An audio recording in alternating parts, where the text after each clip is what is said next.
Don't go changing. Try to please me. Never down before.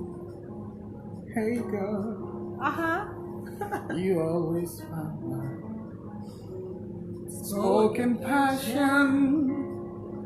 Although I might not say it again, I will not leave you. Oh, come on. Not forsake you. You never let me down, oh girl. I've had a good time. Yeah. I stick with bad times. I love you just the way you are. Whoa.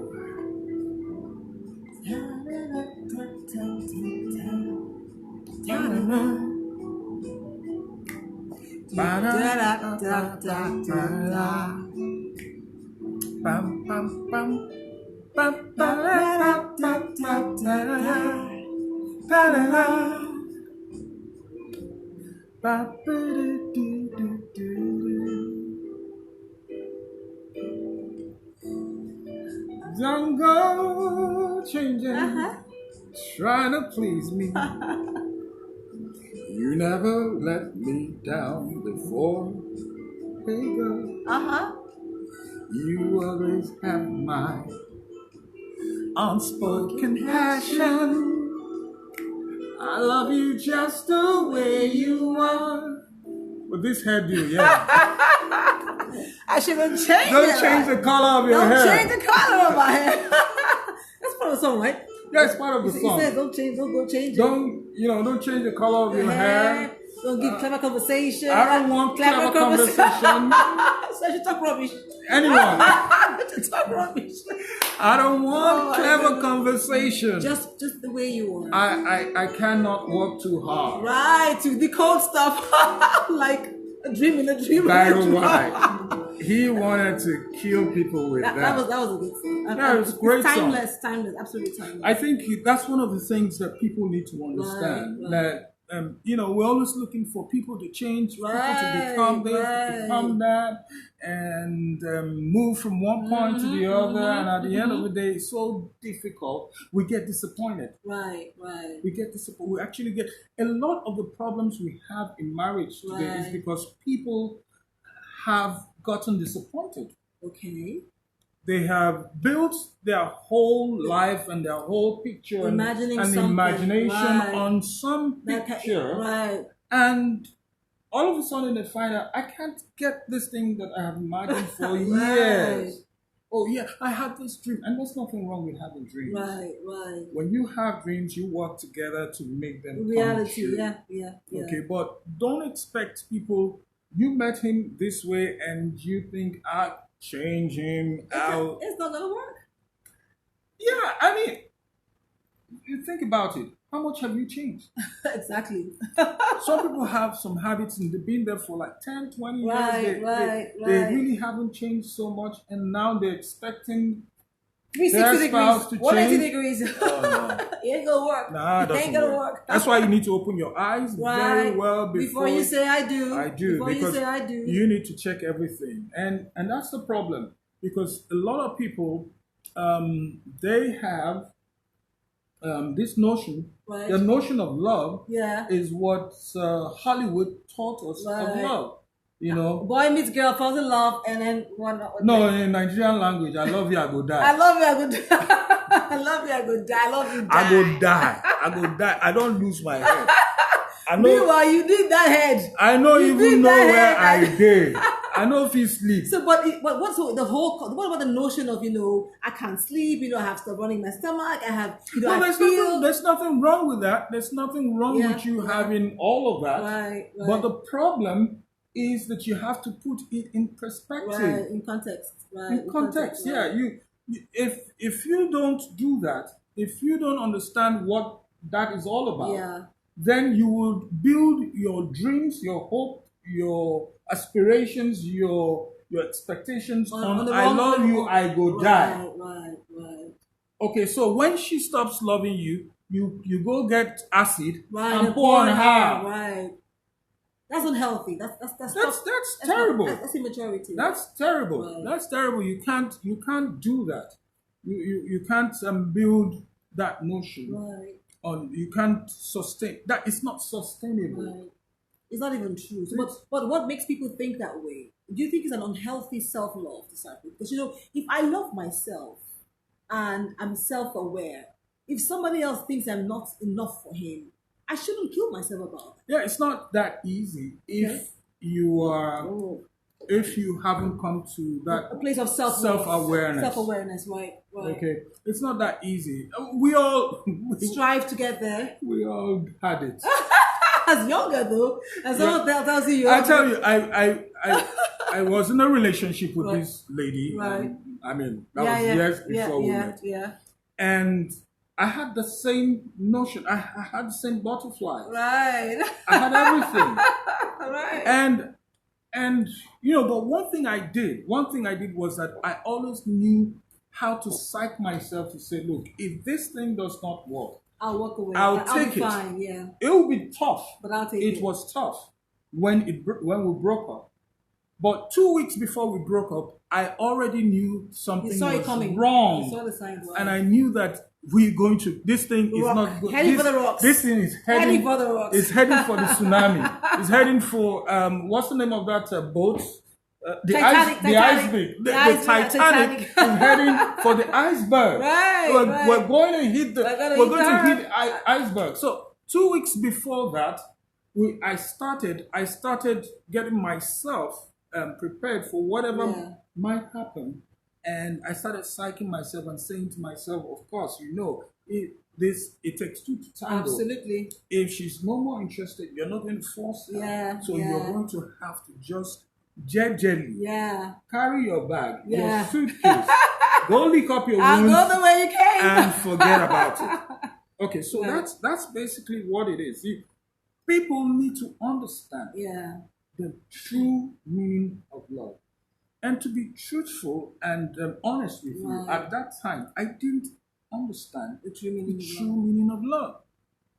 Okay, but I came to the scene and I showed you the true meaning. I explained. Don't come again, no. So I came to the scene and I brought the whole lecture. Practical. I already knew the true meaning of love. But I bought the practical note. I bought the applicable one. Which one is applicable? Which one is not applicable? I don't understand where you are going with this. But I do think that, what you're saying now, there's more about friendship. We think that, you have friends, then you have a husband. I think your friendship, you should grow into friendship until you get to a point where you agree to live together. True?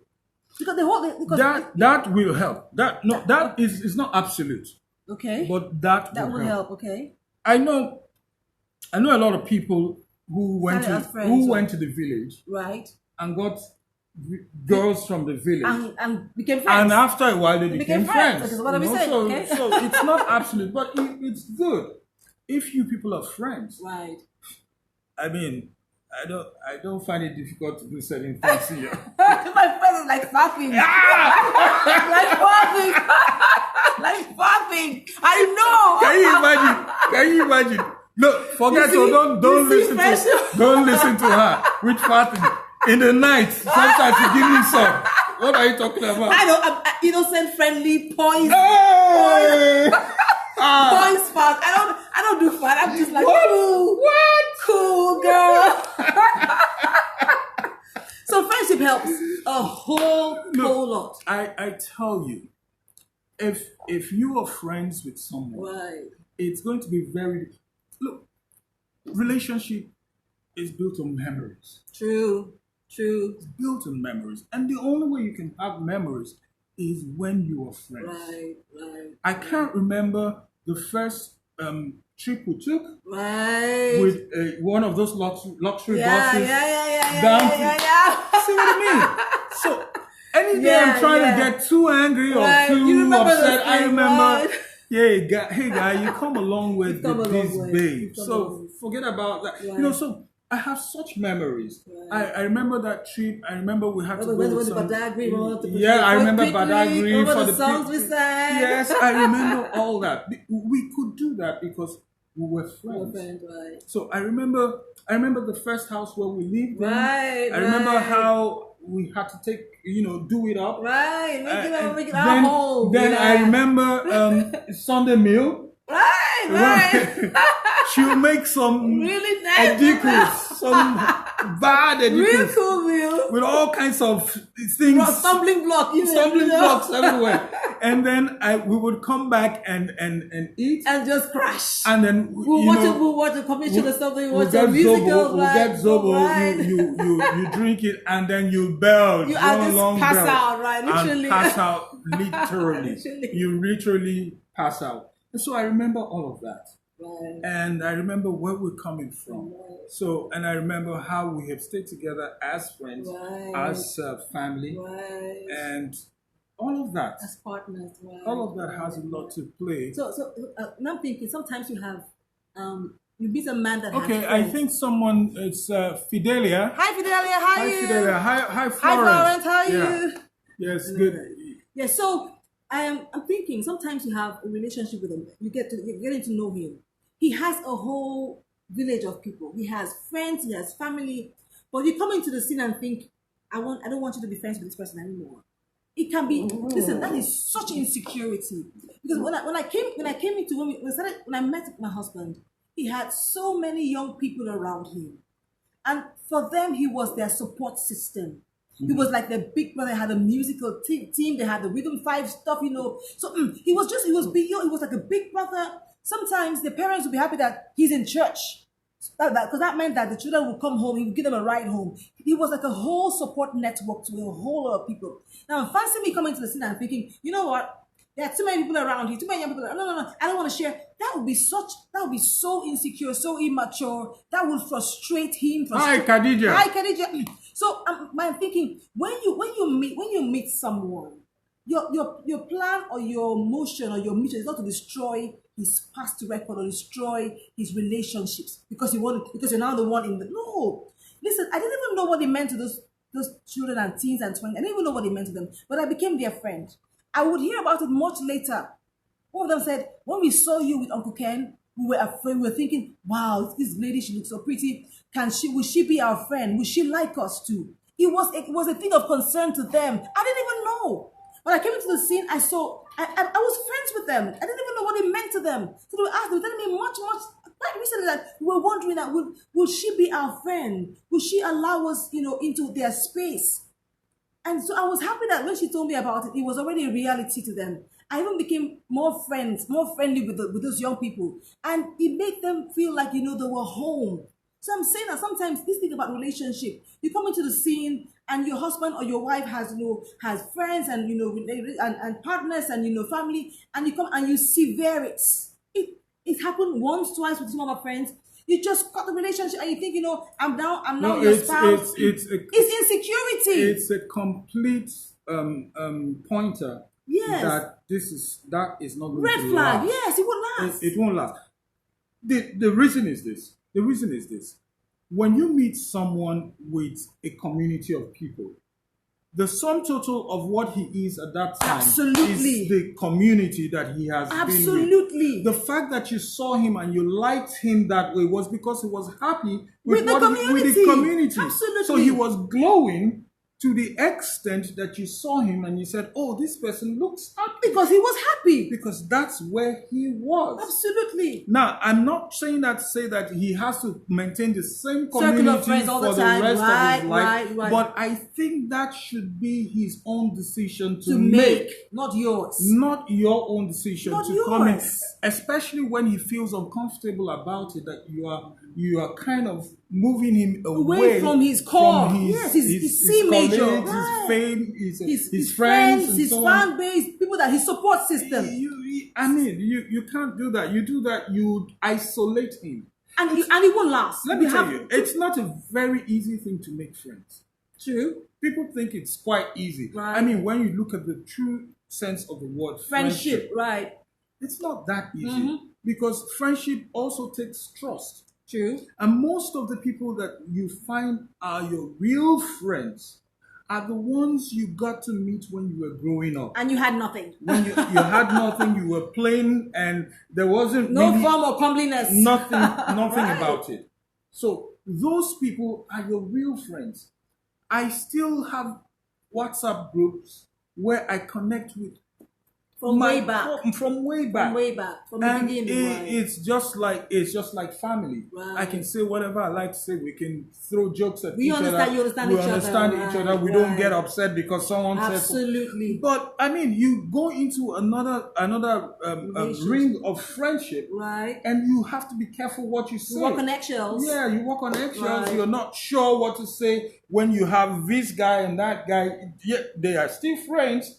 You want to still keep them, but you're not completely you can't come down. You can't go down with it. But for us, I think friendship helped a lot because I met you in the company of friends. Some people were your friends, were my friends, and we started off on that note. And it has been relationship. Remember when you were telling me about when you met Mr. Dr. Okon? You want to talk about that? Yeah, I mean, the truth about it is that the people within your circle make things happen for you. Absolutely. And you have to be careful the people that you admit into your circles. Right. As a young person who is growing up, who wants to become something, you need to be careful about the kind of people that you admit into your circle. Inner circle. Very, very, very important.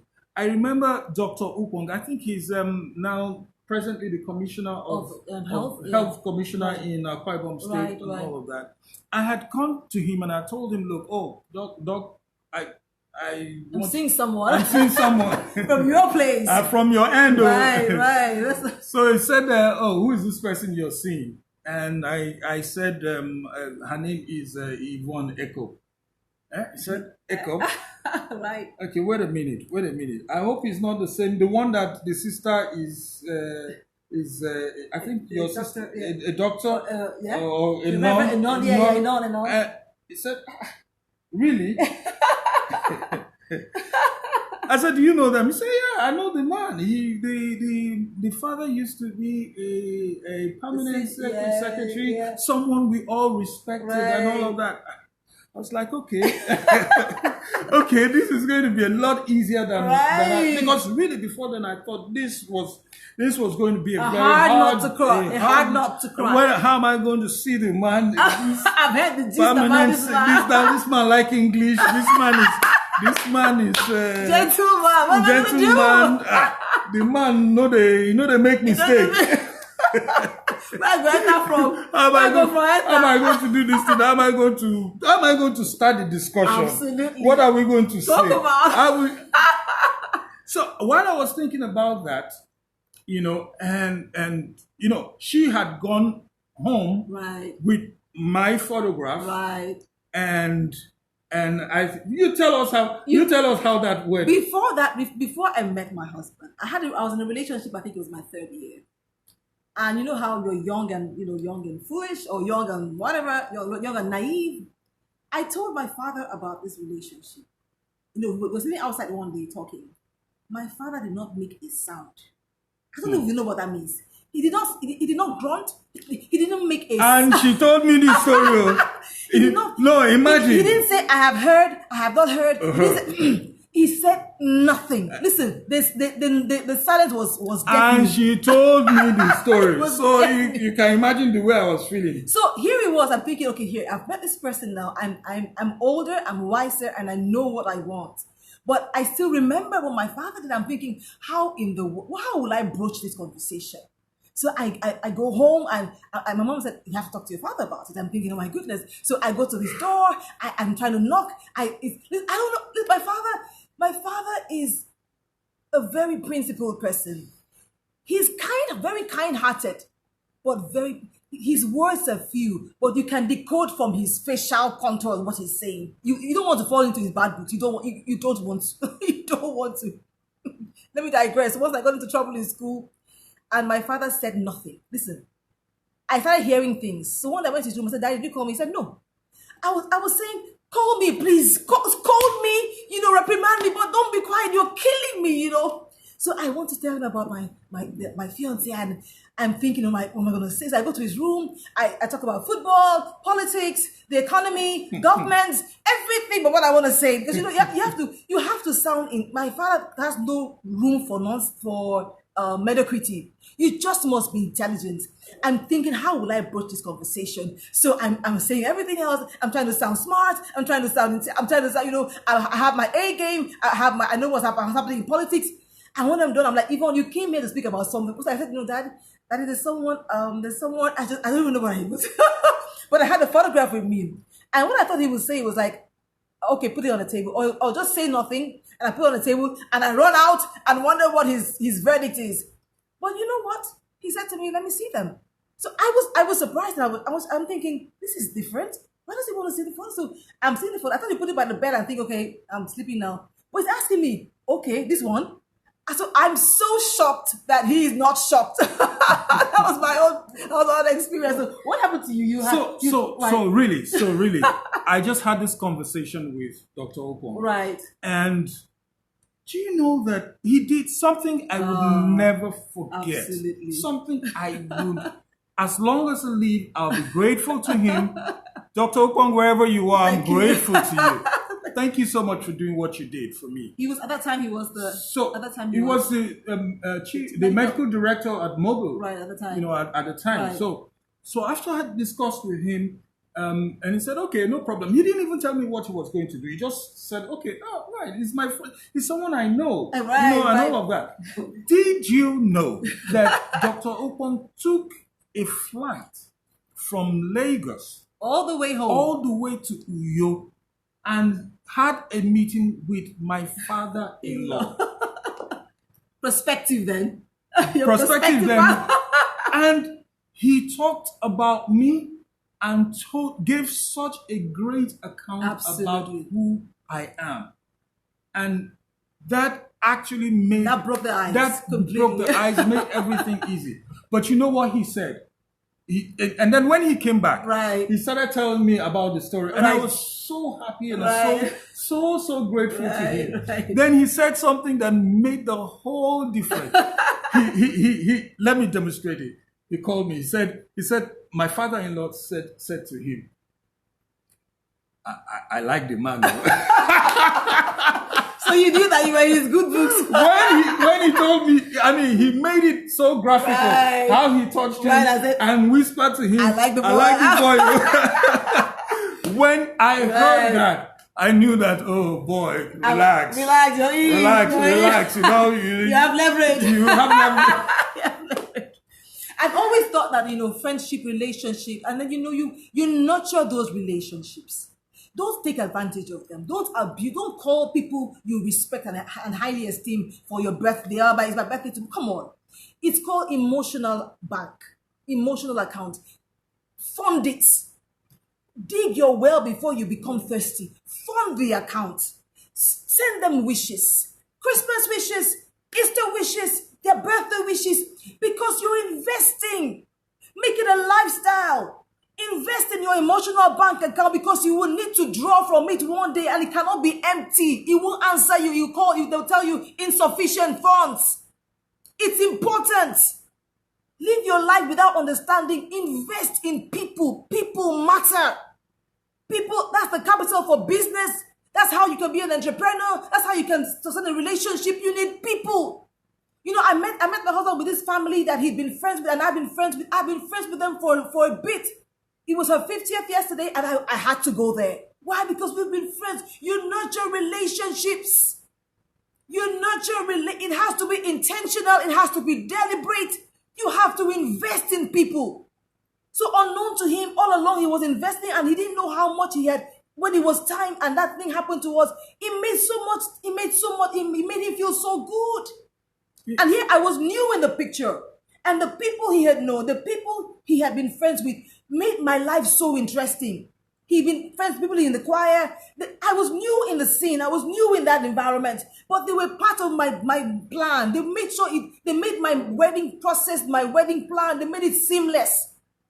Because they remembered who he was. So it's important to build that kind of person. Don't give your spouse, don't stress your spouse by having a horrible, a name. Yeah. Give your spouse that leverage. You need a good name. You need a good name. You need a good name. Wherever you are, you need a good name. Whatever you do, get a good name. It's better than riches. But the Bible says it's a reality. I can tell you, it's bankable. It's bankable. It's a brand. A good name is bankable. Absolutely. It's tangible.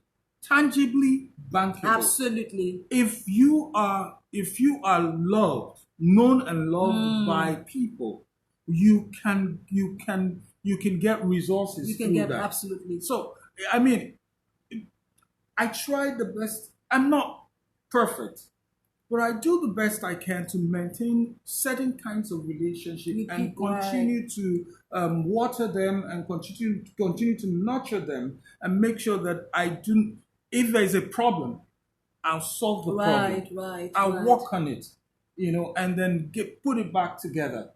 And right from the story I told you before the wedding, someone spoke for me. And while we were getting ready for the wedding, goodness. People were asking us, can we help you? Can we provide the rings for you? Can we do I remember Reverend Jenny? Jenny? Reverend Jenny. She did our flowers, she did my cake. They were asking us, can we help you? And we're thinking, oh my goodness. I came into the scene and this guy had made a good... My wedding ring. I've had it since I got married. 20 years. She's had it since... It was... They bought what do you call it? The brochure? What do you call that thing? What do you call that thing I have? I said, just choose the one you want. Yeah. She just brought the brochure to me and catalog. Said... Choose the one you want. Ring catalog. Choose whichever one you want. Goodness. Blank check. Yeah, and these things were priced with, oh goodness. So I grew up understanding that. Not only for high profile people, for everybody you meet. Leave a mark. You will need it.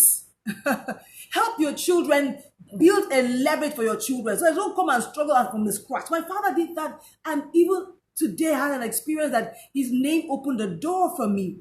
I'm saying that do that for your family, but it begins with building relationships and nurturing relationships. Somebody called it, what is that name from China? Economics, something economics. Okay, relationship economics. That was it. It's a huge part of living, and you have to intentionally keep that. So without knowing how to keep relationship before marriage, you would have no knowledge of how to keep that relationship after you get married.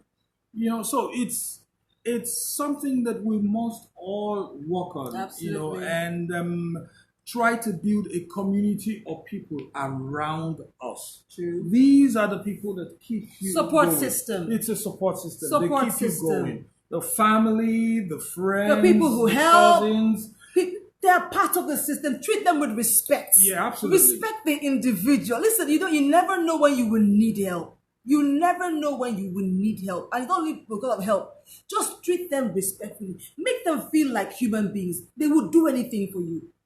I find myself living in a place where we have this kind of community kind of life, and they're like, Auntie, what do you have for me? Auntie, what do you have for me? They don't want a lot, but they're just giving out something small or something that you make them feel like they're important. No, you don't even need to give out everything. The words you say, to them, the thoughtfulness, right?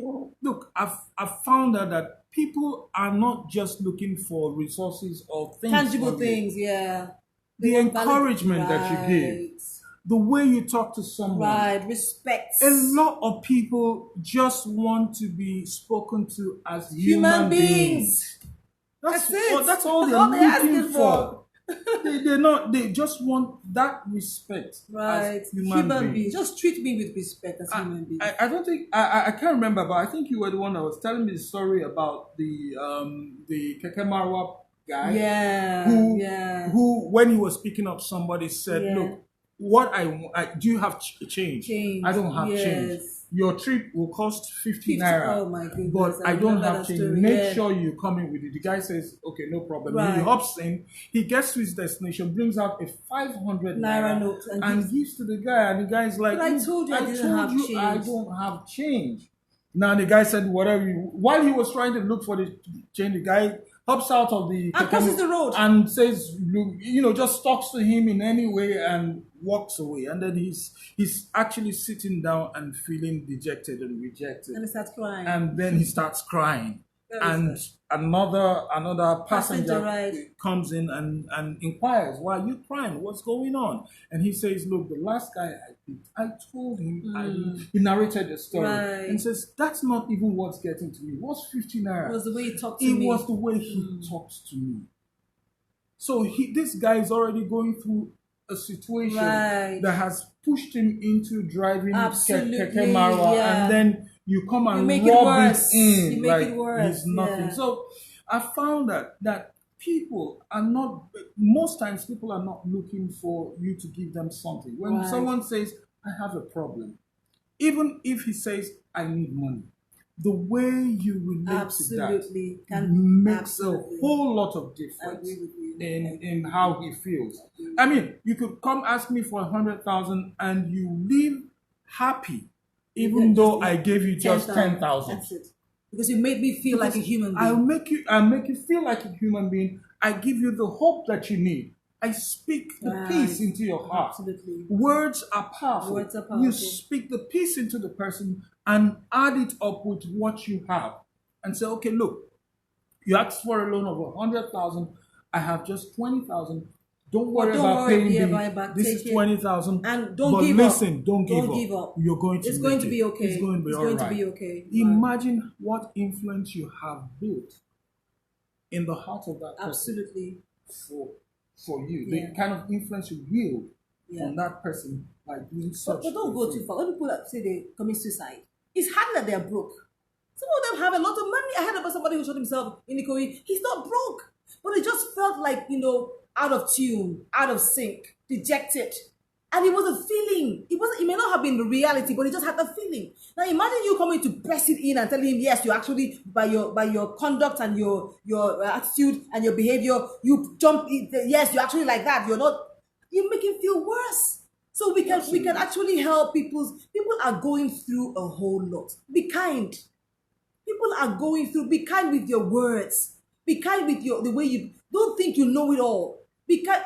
I want to understand you better. Seek to understand. Seek to understand the other person's position. Don't think, this is how it is. I'm correct. I can't be wrong. I'm perfect. Shut up. No, but I mean, look at it.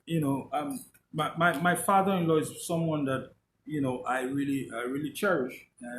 And I've heard his story. How he has helped people. Right. He's a surgeon, and how he's helped people. I even heard a story about one guy who came and he did a free surgery on him. Once he's done with the surgery, the guy says, well, doc, thank you. But what is it to me if I'm alive and the surgery is successful and hunger kills me again? You see, so he does the surgery for free and he has to go look for money to give to the guy. So the surgery won't be a waste. But you see, when you do those things for people, but what I'm trying to say is that down the line, after so many years, I can watch I've been his son-in-law for about 20 years. Absolutely. And I've watched how life has played out for him. Right. How people have come to him with kindness. Absolutely. Where people have come. You don't run any program in that family and it's just a program for 10 people. It's not possible. You run a program and you're going to just make sure you're catering to 100 minimum. Minimum is 500. Make sure you're catering to about 500 people in that family. And that's such a fantastic story. And that just tells you how important it is to be kind at whatever level, what you're doing. Be kind to your spouse. That is it. Be kind to your spouse. Because people are kind outside and not kind inside. No, come on, that's terrible. That's terrible. If you want to know who that guy is, it has to do with what the spouse says about that person. That's it. If the spouse says, raises a red question flag, mark, right? Then there's a red flag. Right. It's not about what someone outside there is saying, because all those side chicks and all of that will say fantastic because that's how they or get he's it. supplying all of the money. Absolutely. But at the end of the day, what is the wife saying about him? What's the husband, what's the wife saying about him or her? That's what determines who that person really is, not what someone else is saying. And I think you should be kind to your spouse. Get involved in their lives. Very true. Get involved in what they do. Seek to help. How do you want to help? What do you want to become? Just be kind. Be kind. You know, the Bible says that don't treat them harshly. Right. Okay. Don't have a soft heart towards them. Don't look at them and you're angry. Don't be angry with them. Absolutely. You know, it's possible for them to offend you, but don't be angry. Just calm down and try and be kind and affectionate to your spouse. Right. Because really, both of you have become one flesh. You know, so this Valentine period, what are we talking about? So my thing is goodwill is an asset, particularly during Valentine. Not for your family, yes, but think about other people as well. Don't think you don't have enough. Listen. What you have is someone's prayer point. I hear that. That thing is so amazing. What you have in all of your lack is someone's ultimate prayer point. So in all that what makes you happy and fulfilled is what you do for other people. So during this season of love, be deliberate about showing that love to other people. It's such a beautiful thing. The feeling is awesome when you give somebody else something that said, what you gave me was a lifeline. My account balance was 0. Your money came in. Thank you. It's beautiful. And Bible says it's more cheerful to give than to receive. It's the truth.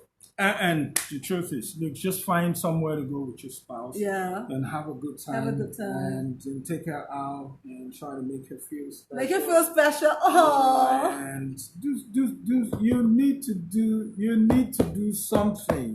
So make her feel special, and if you can sing a song for her, sing a song for her. If you need to go on a trip out, take a trip out. I love trips out. Why do women do this song? I don't even know what it is. What was it? We're translating depth. Because a woman is an aspect of God, but we're translating depth of how we. Guys, is there any guy watching out there? I don't even know what this.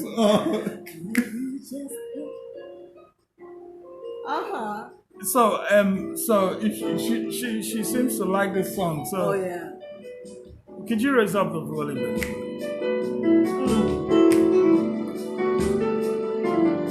I like what it means.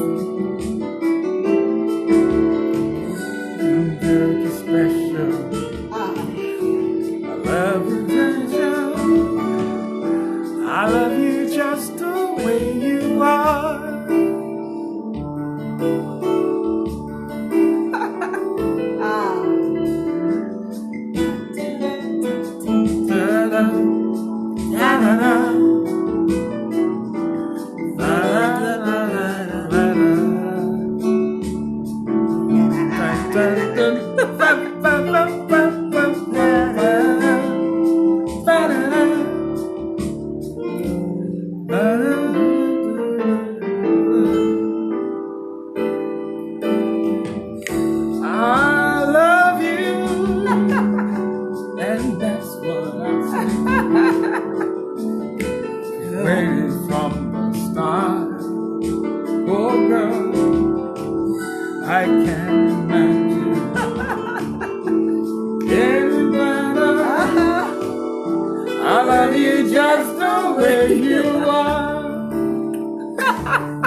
Thank you very much. Bye.